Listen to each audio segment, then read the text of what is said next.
예, 반갑습니다. 기자 여러분 안녕하십니까? 저는 더불어민주당 수원정제 국회의원 이준혁입니다. 여러분 혹시 알고 계시나요? 장생탄광 수몰사고 1942년에 조선인 강제 노동자들이 일본 야마구치현에 장생탄광으로 끌려가서 거기서 엄청난 고통을 받다가 끝내 백삼십육군이 탄광 안에서 숨을 대서 돌아가셨습니다. 그러나 해방된 지 80년, 한일 국교 수립된 지 60년이 되는 지금까지도 이분들의 유해는 발굴되지 못하고 있습니다. 산자가 죽은 자에게 역할을 해야 되는데 거꾸로 죽은 자들이 산자를 살리는 이 상황 속에서 죽은 자들이 아직도 자신들을 찾아달라고 산자들에게 이야기하고 있음에도 불구하고 아직도 산자들이 그 역할을 하고 있지 못합니다. 그러나 여기에 계신 이분들께서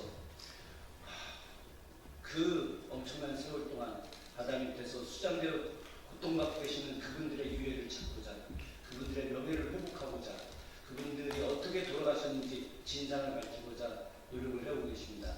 이번 다음 주에 제5차 장생탄광 방문단이 결성되었고 무려 60여 분 이상이 그 참가전에 참여하고 계십니다. 물론 저도 이분들과 함께 가고 있습니다. 이분들께서 당일 전에 오늘 특별한 기자회견을 요청하셨고 오늘 기자회견에 함께 하시게 될 겁니다. 기자회견과 관련된 사례는 장생탄광 5차 방문단의 신상균 선생님께서 해주시겠습니다. 네, 장생탄광 방문이 작년에 시작이 돼서 다음 주에 5차 방문을 하게 되었습니다. 그리고 2달 전에 장생탄광 희생자를 희생자 기양 추진단이라는 병의 단체가 설립이 되고 첫 방문을 하게 되었습니다. 김준혁 의원님께서 3차에 함께 방문을 해주셨고 또 이번에 5차에 함께 하시게 돼서 좀 더 국회 차원에서의 활동에 큰 힘이 되고 있습니다. 이번 5차 방문의 단장을 맡으신 대구대학교 조덕호 명예교수님이 간단히 5차 방문 대회를 설명드리겠습니다. 안녕하십니까. 방금 소개받은 대구대학교 조덕호입니다. 20여 년 전부터 지금 위안추진단의 최공개 대표와 일본의 역사를 새기는 모임에서 계속 추진하다가 지난해부터 1차에서 이번에 5차까지 가게 됐습니다. 저는 3차에서 5차를 맡고 있는데 6월 18일부터 24일 갑니다. 특히 이번 방문이 굉장히 의의가 있는 것은 장생탄광에서 6월이 나올 가능성이 굉장히 높아졌습니다. 그래서 오늘 만약에 6월이 나오게 되면은 DNA 조사를 여러 가지 조사를 정부와 협력해서 하려고 특히 지금까지는 대구 경북을 중심으로 전국적으로 민간인 단체 활성화되는데 이번 이재명 정부와 함께 새로운 출발할 수 있는 계기가 됐으면 좋겠습니다. 감사합니다. 네, 다음은 장생탄광 희생자 기양 추진단의 향후 활동 방향 그리고 이재명 정부의 바라는 요구사항 등을 기양 추진단의 최봉태 대표께서 간단히 설명드리겠습니다. 지금 이재명 정권이 들어섰거든요.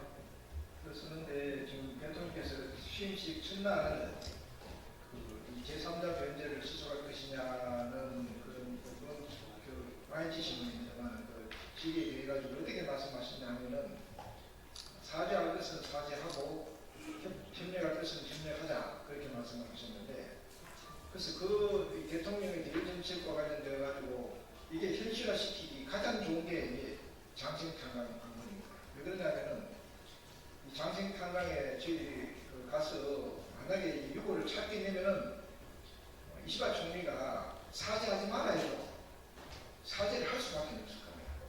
그래서 우리가 그런 노력을 안 하고 일본에 대해서 사죄하라고 하는 것은 쓸데없는 마천만 일어날 가능성이 많고 우리 이재명 대통령의 실용주의적 대일 정책하고 맞지 않습니다. 그래서 저희들은 이번에 우리 지금 김준혁 의원님께서 가십니다만 우리나라 정치인들을 대표해서 대통령에 가면서 가신다고 생각을 해서 저희가 이번에 꼭 요거를 찾아오겠습니다. 찾아오면은 이시바 총리가 반드시 사죄를 할 겁니다. 왜 그러냐면 그분은 일본군 위안부 문제에 대해 가지고 이 피해자들이 그만할 때까지 사죄해야 된다는 아주 실용적인 철학을 갖고 있기 때문에 이 장생탄강 일본 방문을 계기로 해서 이 일본군 위안부 문제도 해결하고 감기동 문제가 해결하기를 바라고 있습니다. 그래서 기자회견문을 읽도록 하겠습니다.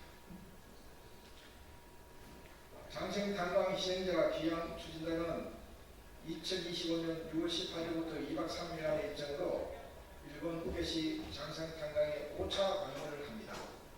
윤석열 정권이 파면되어 처음 이루어지는 방문입니다.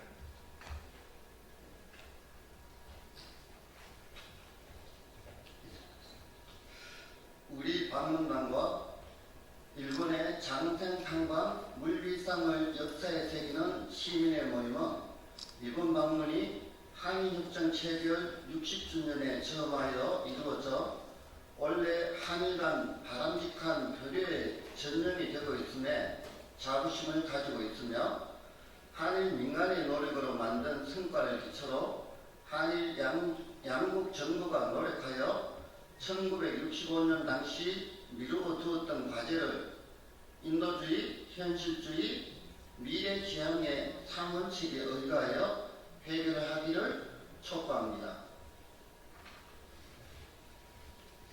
구체적으로 일본 정부는 확보된 일본 예산을 활용해 민간인들이 조사한 성과를 기초로 유물 발굴에 적극 나서주기를 촉구합니다. 한국 정부도 유물 발견을 전제로 DNA 조사, 유족 찾기를 일본이 가족의 품에 또 조속히 돌아갈 수 있도록 준비해야 할 것입니다.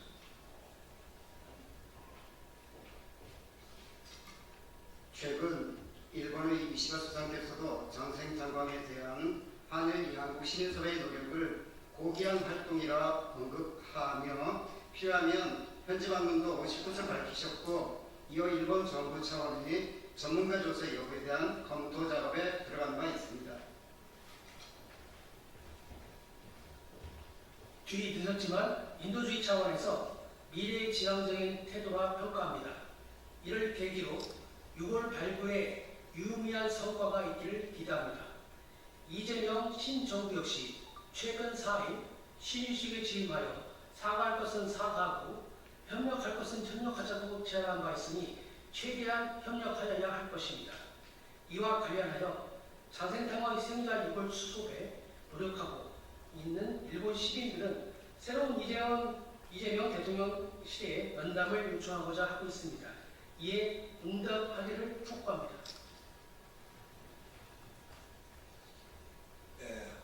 한일 협정 체결 60주년이 며칠 남지 않았습니다. 양국 언론도 양국 민간인들의 공동 노력을 양국 시민들에게 제대로 알리고 한일 양국 정부는 향후 주도 사업과 역사 개선을 위한 작업에 공동 노력하여야 할 것입니다. 2025년 6월 13일 장생탄광 희생자 귀향 주입니다. 네, 이상으로 기자회견을 마치면서 해방 이후 그 80년의 불효과 반역의 역사들의 종지부를 찍고 앞으로 새로운 80년 한일 평화의 시대, 동북아 평화의 시대를 여는데 이 장생탄광의 한일시민연대 사업이 단순한 하나의 해묵은 한일 간의 하나의 현안인 것이 아니라 이 해결 작업을 통해서 새로운 평화의 시대로 가는 길목에 큰 일이라는 것을 다시 한번 말씀드리고자 합니다. 이상 기자회견을 마치면서 인사와